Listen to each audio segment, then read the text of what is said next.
Hi, this is Joan, and I want to talk to those of us who have experience working with the good old standard church gospel choir, but maybe you're thinking about wanting to grow and stretch beyond what the church gospel sound usually does and get into some new ground and new territory musically.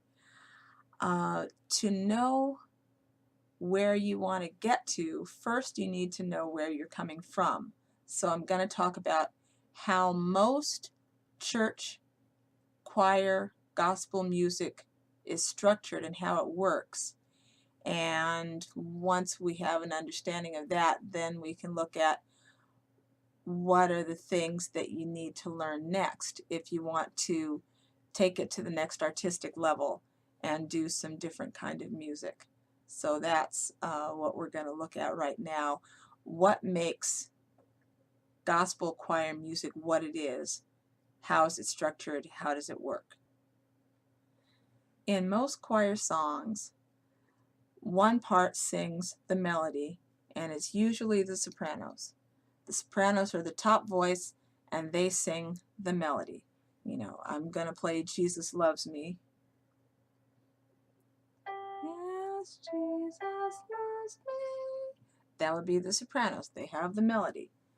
And the other parts in the choir, the altos, the tenors, they sing the interval that comes right below the sopranos to fill out the chord. So if the sopranos are singing,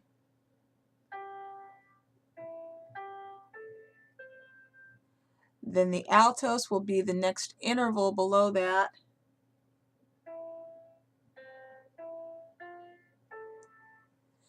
That completes the chords, and the tenors will be the next interval below that.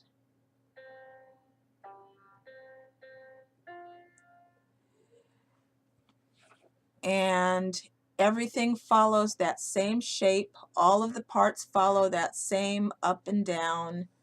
Uh, Everyone hangs together, and that has served us very well. And there are some advantages to that kind of song structure. One thing about that is it makes it very easy for people to remember their parts. If you remember the melody and you've been singing in choirs for a long time, then you know what it was that your part was. You can remember it, and even if you haven't been taught the part yet, you can probably guess what most of your part is going to be.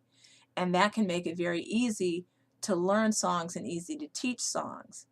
And you don't have to have sheet music, and people can pick things up pretty quickly, and that has served us very, very well. And when it's done well, it's a beautiful thing. There are disadvantages to that, though. One of the disadvantages of using that structure and only that structure is that it limits the range of expression that you can achieve in the music. You know, everybody's staying together. You can't get, you know, some of the expansive kind of sounds that you could get if people went in different directions. And it also makes some of the parts very high for the tenors, because the tenors always have to be within this much, there's my hand, within this much of the sopranos. Sopranos are here, the altos are right here, the tenors are right there. So when the sopranos go way high, everybody has to go way high with them, and that can make it really hard for the guys. Also, a lot of our choir songs don't have bass parts, because adding a bass part following that same formula, it wouldn't work. The bass part that you would get if you used those same rules of harmonization would sound very strange. So a lot of times there is no bass part, and any guys who can't sing tenor, there isn't really a part for them. You have to come up with something, or maybe they sing the alto part an octave lower, or the soprano part an octave lower, and they don't really have a part. Uh, or we try to get them to sing the tenor note, you know, up higher, sing higher, sing higher. That's not the note. And for a guy who doesn't have that kind of a high range, it can be very frustrating. And a lot of times they just leave the choir, and it's really a shame. Some really great singers don't sing in the choir because they can't sing those high tenor notes. And even for the tenors, they shouldn't have to sing at the top of their range all the time. And with a lot of the way gospel choir music is structured, a lot of times they have to sing at the very top of their range for half of the song. So there are some disadvantages to the way a lot of our choir music is written. And there is a richness that we can find if we branch out into other ways of singing and other types of music. So I want to make some more videos after this talking about some of the different techniques that a choir would want to learn to grow into new areas of choral singing.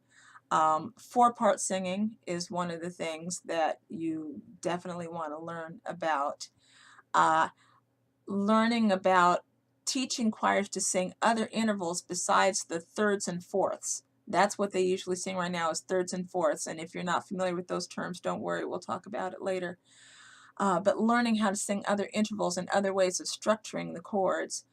Learning how to do independent motion, where the sopranos could have one line and the altos could have a totally different one and the tenors a different one from that, where they're not all locked in together. And even sometimes doing divided parts, you know, having your first and second sopranos, first and second altos, tenors, and bringing in those basses. Those are some of the skills that a choir would be working on to move into new musical areas, new artistic areas. And those are some of the things that I want to talk about next. So I encourage you to jump in there and find out what you can find out and what you can do. And we'll talk about it more. Thanks.